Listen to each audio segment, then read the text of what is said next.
Assalamualaikum warahmatullahi wabarakatuh. Perkenalkan, nama saya Indah Musfita dari kelas 4B D4 Akuntansi nomor BP 1711-02-106 Politeknik Negeri Padang.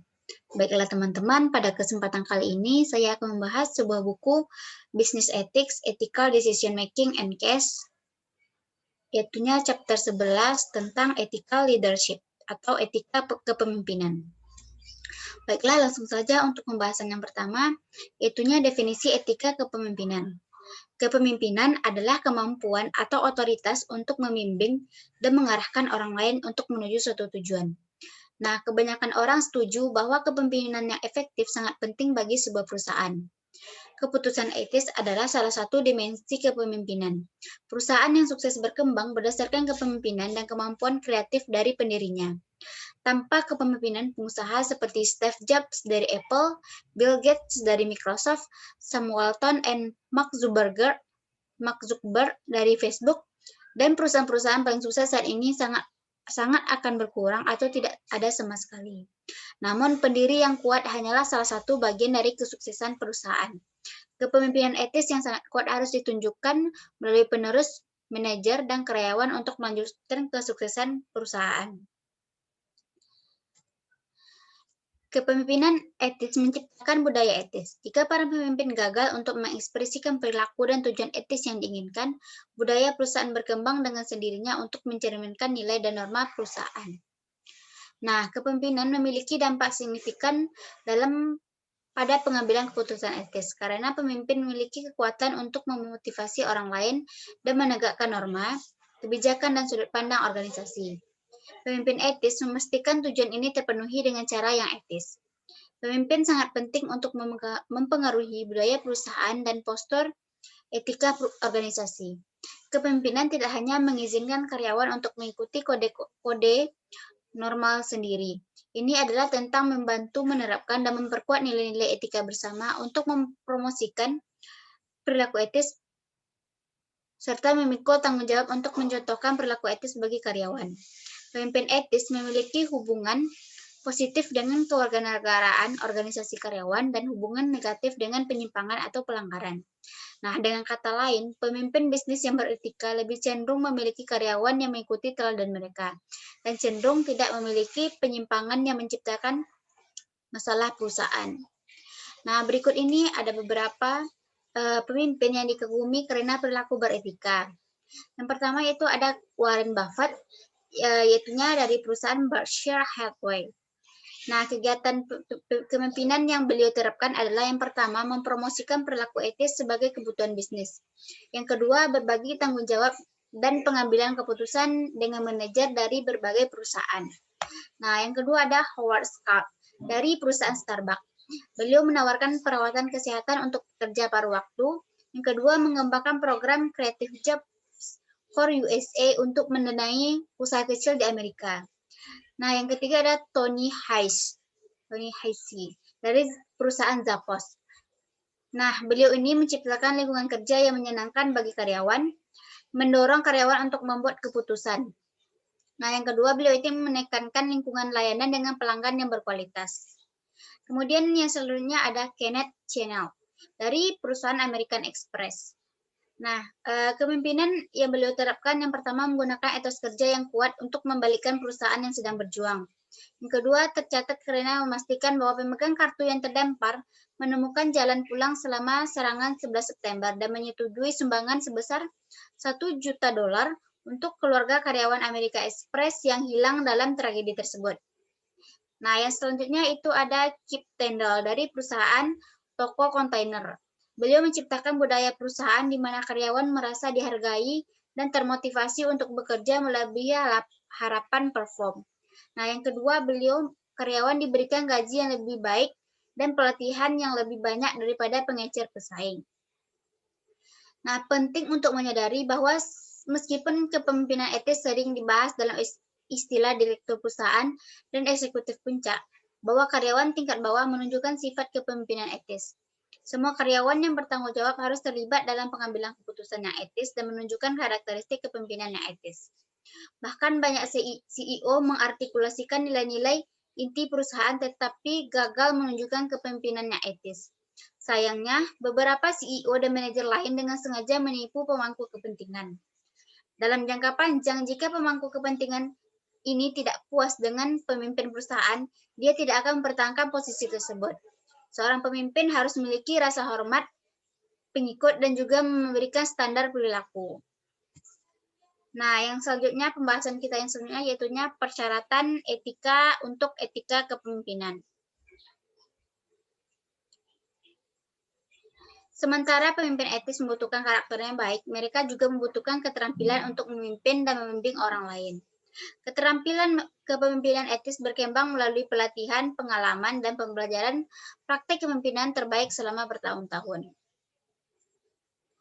Dalam menentukan apa yang membuat seseorang menjadi pemimpin yang baik, para ahli telah membagi kualitas kepemimpinan untuk setiap situasi. Namun jumlah persyaratan telah diidentifikasi. Misalnya,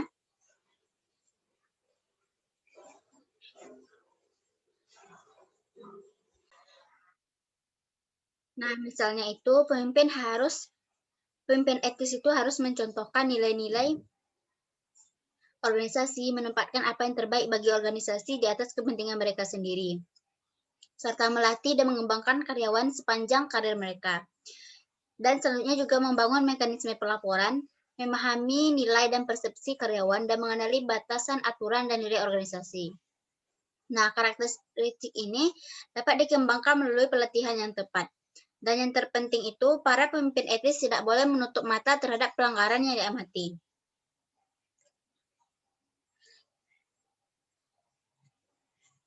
Nah, ada beberapa kebiasaan pemimpin etis. Yang pertama itu, pemimpin yang beretika itu memiliki karakter pribadi yang kuat. Kemudian yang kedua, pemimpin yang beretika memiliki hasrat untuk melakukan yang benar. Yang ketiga, pemimpin yang beretika adalah pemimpin yang proaktif. Kemudian yang keempat, pemimpin yang etis mempertimbangkan kepentingan umum untuk semua pemangku kepentingan. Nah, selanjutnya pemimpin yang beretika adalah panutan bagi nilai-nilai organisasi. Dan juga pemimpin yang etis ini memiliki transparansi dan terlibat aktif dalam pengambilan keputusan. Nah, yang terakhir itu adalah pemimpin etis ini mengambil pandangan holistik budaya etis perusahaan. Nah, para pemimpin etis harus berpegang teguh terhadap prinsip mereka dan jika perlu meningkatkan organisasi jika sistem tata kelola perusahaannya sangat cacat, sehingga tidak mungkin membuat pilihan yang tepat.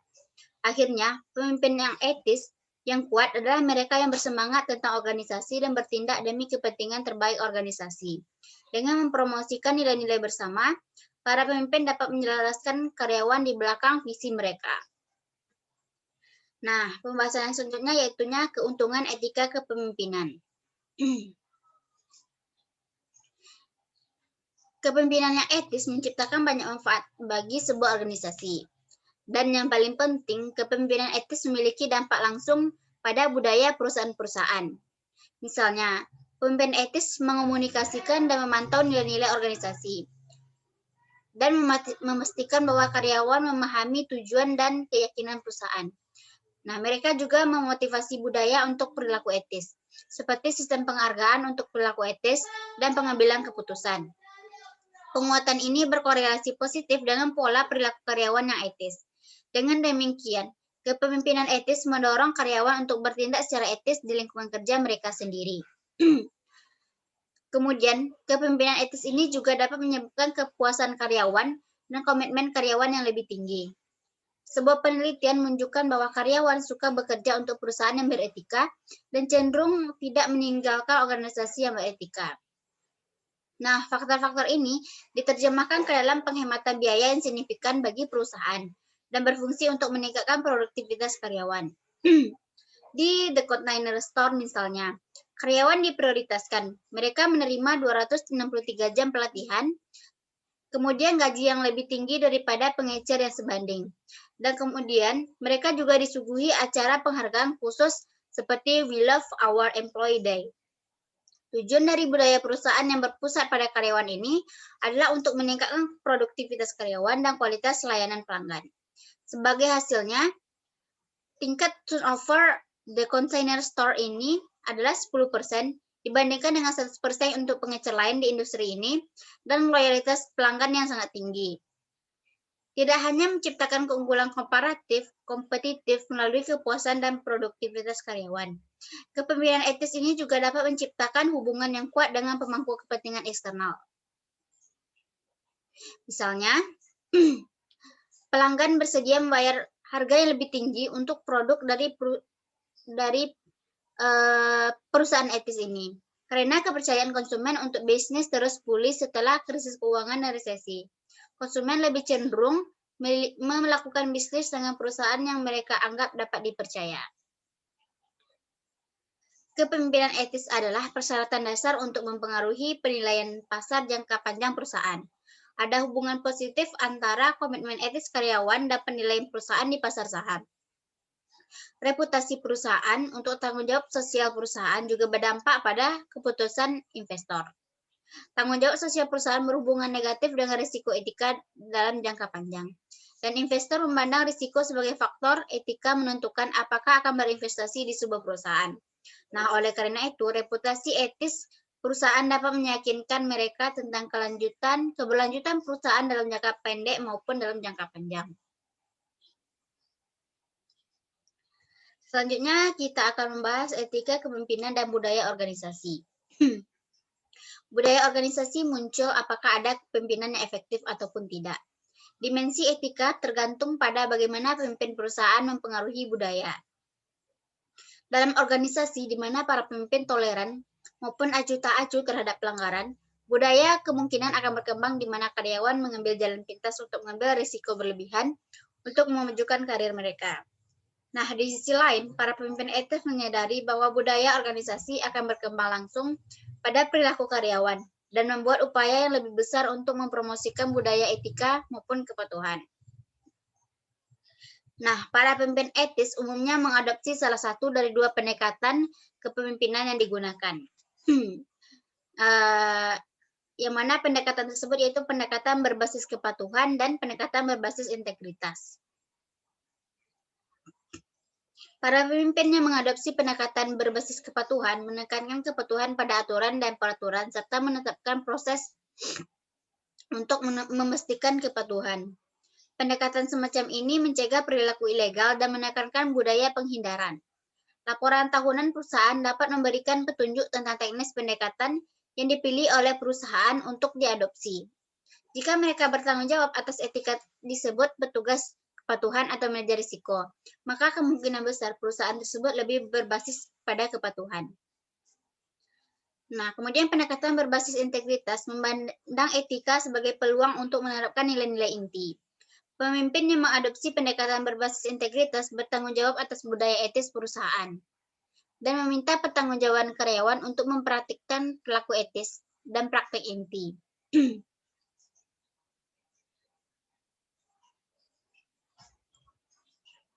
Nah, kemudian pendekatan berbasis integritas biasanya melibatkan chief officer, manajer sumber daya manusia, dan komite anggota dewan dengan program etika dan kepatuhan. Nah, jenis pendekatan ini tidak hanya memberdayakan karyawan, tetapi juga membantu mereka mengintegrasikan nilai-nilai dan prinsip etika yang ditetapkan oleh perusahaan. Meskipun tampaknya pendekatan berbasis integritas lebih disukai, tetapi banyak pemimpin etis menggunakan kombinasi dari kedua pendekatan ini. Tanpa kepatuhan terhadap hukum dan aturan dasar dan peraturan yang telah ditetapkan perusahaan dan industri, sebuah perusahaan tidak akan bertahan dalam jangka panjang. Nah, cara lain untuk mengklasifikasikan tipe pemimpin mencakup kategori. Yang pertama yaitu pemimpin yang tidak etis, kemudian pemimpin yang apatis, dan juga ada pemimpin yang etis. Nah, masing-masing tipe ini mempengaruhi perkembangan budaya organisasi, baik itu pengaruh positif maupun pengaruh negatif. Nah, pemimpin yang tidak etis biasanya memiliki egosentris dan sering melakukan apa saja untuk mencapai tujuan organisasi dan dirinya sendiri. Nah, pemimpin ini melihat hukum hanya sebagai pedoman yang harus disesuaikan dengan tujuan perusahaan. Jika undang-undang bertentangan dengan perusahaan, maka pemimpin perusahaan akan mengubah undang-undang tersebut. Pemimpin yang tidak etis ini akan menganggap kode etik, peraturan kepatuhan, dan standar industri sebagai opsional saja. Pembenaran yang digunakan untuk melanggar hukum atau aturan biasanya adalah melakukan hal itu untuk memberikan manfaat yang besar. Nah, contoh dari pemimpin yang tidak etis ini dapat kita lihat yaitunya Alfred Topman. Nah, beliau ini setelah mengakuisisi rumah lelang legendaris Sotheby's, Topman bersekongkol dengan saingannya Christie untuk menaikkan biaya komisi tanpa memperhatikan masa depan perusahaan dan pemangku kepentingan. Nah, kemudian dia ini dihukum karena penetapan harga serta menghabiskan 1 tahun di penjara dan kemudian juga membayar denda sebesar 7,5 juta dolar. Kemudian tipe lain dari pemimpin yang tidak etis ini juga dikenal sebagai pemimpin psikopat atau psikopat korporat. Penelitian menunjukkan bahwa 1% dari populasi dapat memenuhi syarat sebagai psikopat korporat. Nah, para pemimpin ini dicirikan memiliki pesona yang dangkal, tidak memiliki hati nurani, harga diri yang muluk-muluk, kemudian sedikit atau tidak ada empati dan senang melanggar aturan. Perusahaan dengan pemimpin seperti ini biasanya mengalami peningkatan dalam masalah, seperti tingkat konflik yang meningkat, komitmen karyawan yang lebih rendah, kendala organisasi yang lebih tinggi, kemudian beban kerja yang lebih berat, tingkat pelatihan yang buruk, kepuasan kerja yang lebih rendah, dan peningkatan ketidakhadiran karyawan. Kemudian sebuah penelitian juga menunjukkan bahwa pemimpin ini secara proporsional berada pada tingkat yang lebih tinggi dalam suatu organisasi. Nah, mungkin karena kecenderungan mereka untuk berada dalam posisi kontrol.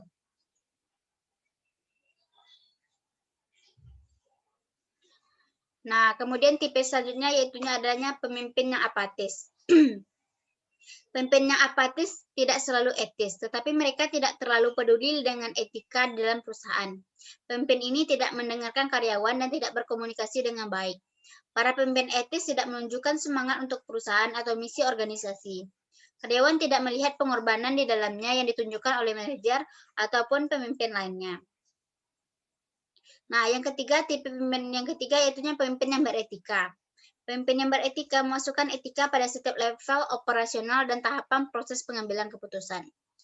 Akan selalu ada penyimpangan etika di organisasi manapun, tetapi para pemimpin etis mampu menangani masalah dengan segera setelah masalah itu muncul.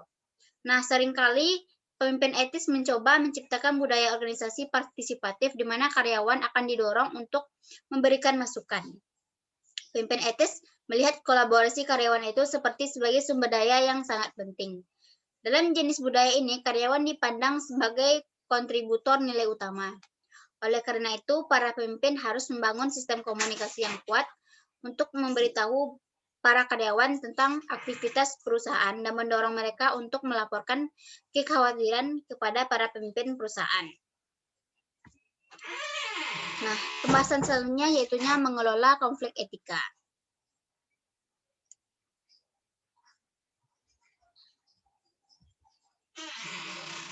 Konflik etika terjadi ketika ada dua ataupun lebih posisi pada keputusan etis. Nah, kadang-kadang konflik etika ini muncul karena karyawan merasa tidak nyaman dengan keputusan mereka itu sendiri maupun keputusan rekan kerja mereka. Salah satu manfaat dari konflik etika adalah membantu menunjukkan masalah etika. Pengambilan keputusan etis tidak terjadi kecuali masalah etika diidentifikasi dan perlu diselesaikan. Sebagai contoh, anggaplah Dewan Direksi sebuah perusahaan besar menemukan bahwa CEO menghiasi resumenya. Perusahaan telah melalui suksesi CEO dan harus membuat pilihan, apakah akan memecat yang lain. Bahkan jika CEO dipecat, perusahaan menerima pukulan terhadap reputasinya, karena tidak menyeleksi kandidat CEO dengan tepat. Dewan memiliki konflik etika yang harus diselesaikan. Nah, situasi ini terjadi di Yahoo, misalnya, dan CEO yang ditekan untuk mengundurkan diri. Sementara para pemimpin tidak dapat sepenuhnya menghindari konflik etika. Mereka dapat mempertahankan budaya perusahaan yang etis melalui manajemen konflik yang tepat.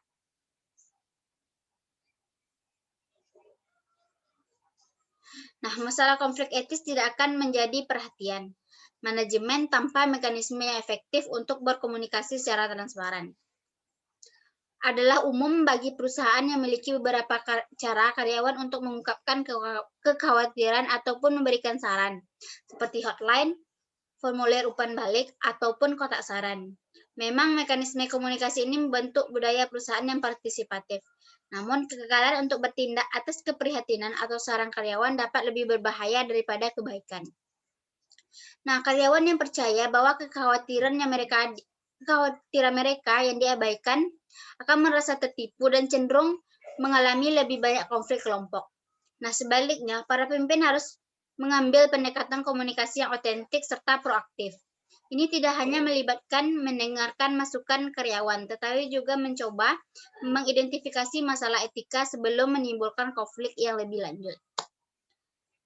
Membawa masalah etika ke tempat terbuka dapat menyelesaikan konflik etika, tetapi mungkin para pemimpin etis untuk mengelola konflik itu akan membawanya ke lebih dekat kepada resolusi atas permasalahan tersebut. Nah, karyawan sendiri harus dilatih untuk menangani situasi konflik. Melatih karyawan untuk mengenali dan menyelesaikan konflik dapat mencegah karyawan menjadi korban perilaku yang meragukan seperti intimidasi. Karyawan dapat memilih untuk mendekati situasi konflik dengan salah satu dari 5 cara, yaitu mengabaikan masalah, yang kedua menghadapi orang lain, kemudian melaporkan konflik kepada manajemen, atau menggunakan hotline atau terlibat dalam whistleblowing eksternal. Karyawan yang merasa pemimpin mereka tidak etis dan bersedia mendengarkan kekhawatiran mereka lebih mungkin untuk mendekati orang lain atau melaporkan konflik secara internal. Selanjutnya, pembahasan kita yaitu etika pemimpin memberi kekuatan karyawan. Pemimpin etis dalam suatu organisasi tidak dapat membuat setiap keputusan etis sendiri. Faktanya, banyak dari keputusan sehari-hari tidak akan dibuat oleh manajemen, tetapi oleh karyawan. Karena keputusan karyawan memiliki dampak yang luas pada suatu organisasi. Pemimpin etis harus memberdayakan karyawan untuk membuat keputusan etis dan bertanggung jawab atas perilaku mereka.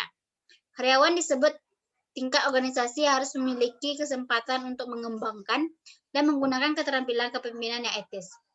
Nah, pemberdayaan karyawan merupakan komponen yang paling penting dari organisasi berbasis nilai. Budaya berbasis nilai mendorong karyawan untuk mengungkapkan keprihatinan, mengemukakan masalah etika, dan mengambil pendekatan proaktif untuk menyelesaikan konflik. Menciptakan budaya komunikasi terbuka di mana diskusi tentang topik etika merupakan hal yang bisa mendorong karyawan untuk mengemukakan keprihatinan ini. Umpan balik berkala antara pemimpin dan pengikut dapat membawa masalah etika ke dalam cahaya dan memungkinkan perusahaan untuk mengidentifikasi serta bekerja untuk menyelesaikan masalah ini sebelum timbulnya masalah yang lebih besar. Nah, organisasi menyadari bahwa keuntungan memberdayakan karyawan untuk menjadi pemimpin yang etis. Nah, misalnya manajer di supermarket Waxman menyatakan bahwa rahasia keberhasilannya adalah pemberdayaan karyawan. Waxman memberikan karyawan kesempatan untuk membuat keputusan tentang cara terbaik untuk memenuhi kebutuhan pelanggan. Nah, pemberdayaan ini akan meningkatkan kepuasan karyawan dan juga membuat Waxman terkenal dengan layanan pelanggan yang patut dicontoh. Pemberdayaan karyawan penting dalam menciptakan kepemimpinan etis yang berpusat pada karyawan. Manajer masih memiliki tanggung jawab etis yang tidak dimiliki karyawan. Misalnya, mereka bertanggung jawab untuk membuat keputusan akhir dan mengawasi budaya perusahaan untuk memastikan etika dan kepatuhan. Namun, karyawan dapat berkontribusi pada budaya etis perusahaan dengan melaporkan aktivitas yang meragukan, kemudian memberi saran untuk meningkatkan budaya perusahaan dan juga dapat memberikan contoh nilai perusahaan kepada karyawan yang baru. Nah, selanjutnya yaitu komunikasi kepemimpinan yang etis. Cara seorang pemimpin etis berkomunikasi dengan karyawan memiliki dampak yang besar pada budaya etis perusahaan. Seorang pemimpin narsis misalnya sangat mengontrol dan tidak mentolerir kritik apapun atas keputusan kepemimpinannya. Nah, pertimbangkan pemimpin lain yang memberitahu karyawan bahwa mereka tidak peduli bagaimana mereka menyelesaikan tugas selama mereka melakukannya. Nah, jenis komunikasi ini memberi sinyal kepada karyawan bahwa mereka perlu menyelesaikan pekerjaan mereka dengan biaya berapapun. Pemimpin etis di sisi lain berkomunikasi dengan karyawan secara teratur mengenai harapan dan kemajuan menuju tujuan perusahaan. Transparansi dan pelaporan adalah dua dimensi utama dari komunikasi etis. Pemimpin etis menciptakan transparansi dengan mengembangkan budaya di mana etika sering dibahas. Keterbukaan dan aksesibilitas pemimpin penting dalam menangani dan menyelesaikan masalah etika. Nah, pelaporan adalah proses dua arah di mana komunikator berkomunikasi dengan atasan dan bawahan. Meskipun merupakan praktik umum untuk melaporkan atas itu, kurang umum untuk merasakan tanggung jawab untuk melapor kepada bawahan seseorang.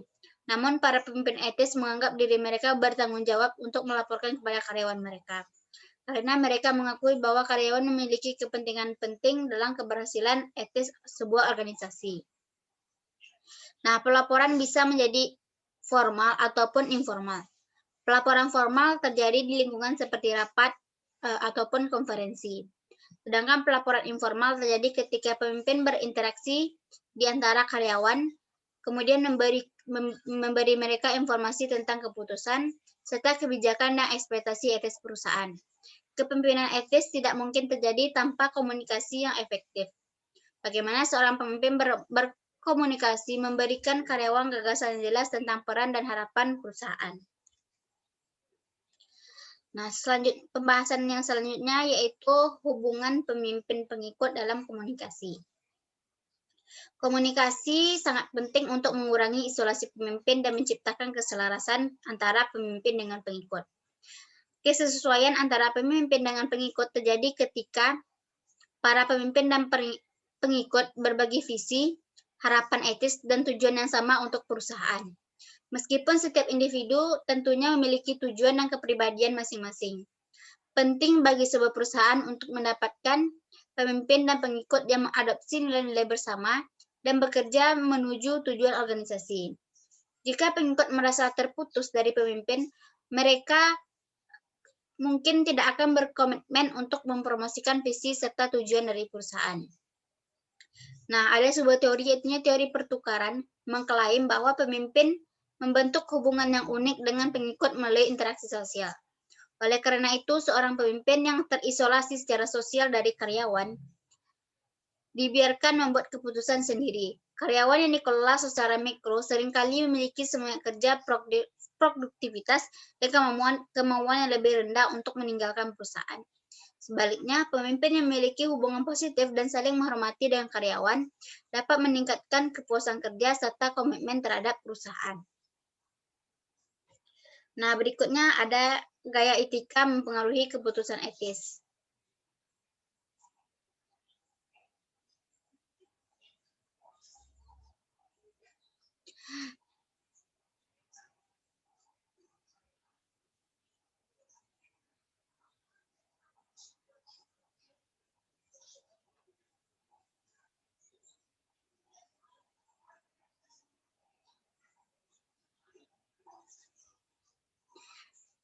Gaya kepemimpinan mempengaruhi banyak aspek perilaku organisasi, termasuk penerimaan dan kepatuhan karyawan terhadap norma serta nilai dari organisasi.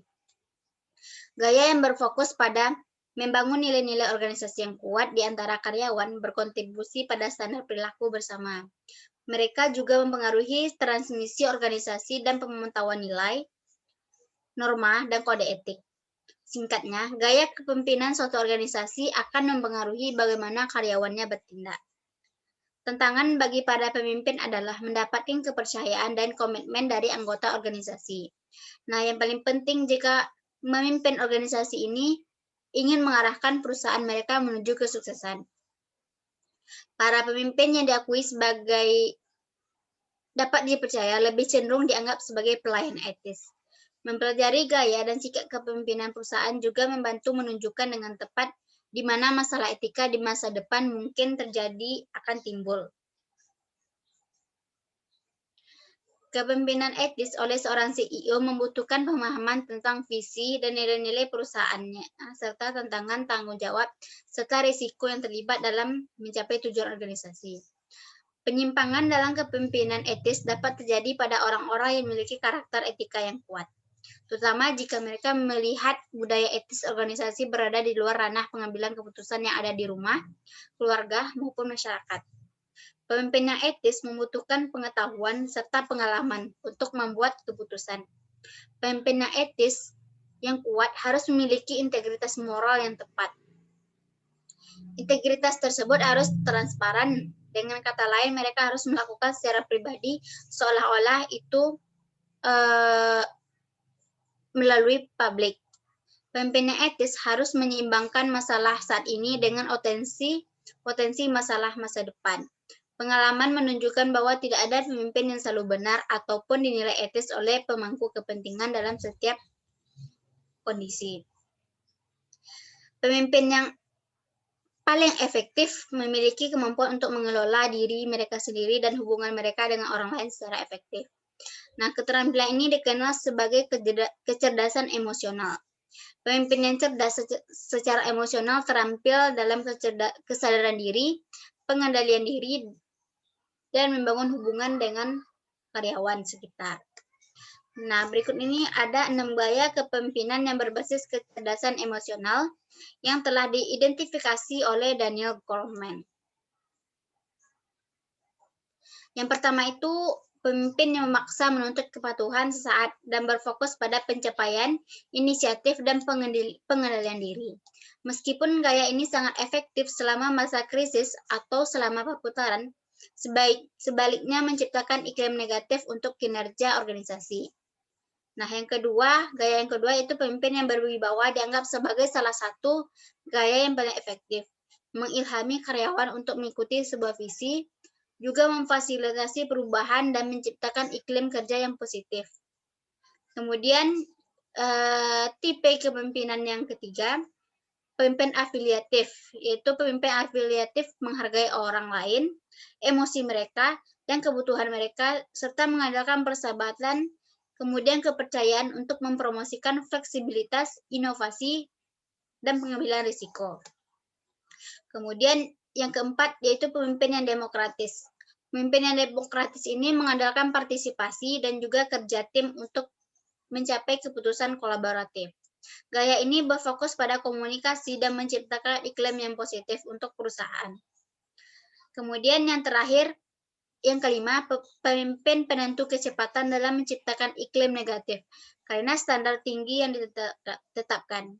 Gaya ini dapat bekerja paling baik untuk mencapai hasil cepat dari individu, bermotivasi tinggi, yang menghargai pencapaian dan mengambil inisiatif. Nah, yang terakhir itu pemimpin pembinaan membangun iklim positif dengan mengembangkan keterampilan untuk mendorong kesuksesan jangka panjang. Mereka juga mendelegasikan tanggung jawab dan dengan terampil mengeluarkan tugas yang menantang. Para pemimpin yang sukses tidak bergantung pada satu gaya, tetapi mengubah teknik mereka berdasarkan karakteristik pada situasi tersebut. Gaya yang berbeda efektif dalam mengembangkan budaya etis tergantung pada penilaian pemimpin terhadap risiko dan keinginan untuk mencapai iklim positif bagi kinerja perusahaan. Cara lain untuk mempertimbangkan gaya kepemimpinan adalah dengan mengklasifikasikan sebagai transaksional atau transformasional. Pemimpin transaksional berusaha menciptakan kepuasan karyawan melalui negosiasi atau barter untuk perilaku atau tingkat kerja yang diinginkan. Sedangkan pemimpin transformasional berusaha untuk meningkatkan tingkat komitmen karyawan dan menumbuhkan kepercayaan serta motivasi. Baik pemimpin transformasional ataupun transaksional dapat mempengaruhi budaya perusahaan secara positif. Nah, pembahasan yang terakhir yaitunya model radar. Pemimpin etis harus proaktif dan tidak hanya menunggu masalah datang. Sebaiknya mereka harus berinteraksi dengan karyawan dan memiliki sistem untuk mengenali ataupun mendeteksi masalah sebelum masalah tersebut muncul. Cara terbaik untuk menangani pelanggaran adalah dengan menghindarinya sepenuhnya. Namun bahkan organisasi terbaik pun menderita risiko etika. Langkah pertama untuk mencegah kesalahan adalah mengenali area risiko etika perusahaan. Pemimpin etis harus menentukan masalah apa yang paling mungkin dihadapi perusahaan, sehingga kontrol dapat diterapkan untuk membatasi peluang pelanggaran. Nah, setelah mengidentifikasi risiko etika, pemimpin etis harus mengembangkan kebijakan dan prosedur untuk mendeteksi ataupun menghindari kesalahan. Proses ini merupakan bagian yang paling penting dari manajemen risiko. Sementara perusahaan mungkin mengadopsi rencana manajemen risiko untuk menangani risiko ekonomi, pemasaran, teknologi, dan lingkungan. Mereka cenderung mempertimbangkan risiko etika sebagai area perhatian utama. Oke, baiklah teman-teman, mungkin cukup sekian pembahasan dari saya pada kesempatan kali ini. Mohon maaf apabila terdapat kesalahan dalam penyampaian maupun dari segi isi materi yang saya sampaikan. Terima kasih kepada teman-teman yang telah menyaksikan. Assalamualaikum warahmatullahi wabarakatuh.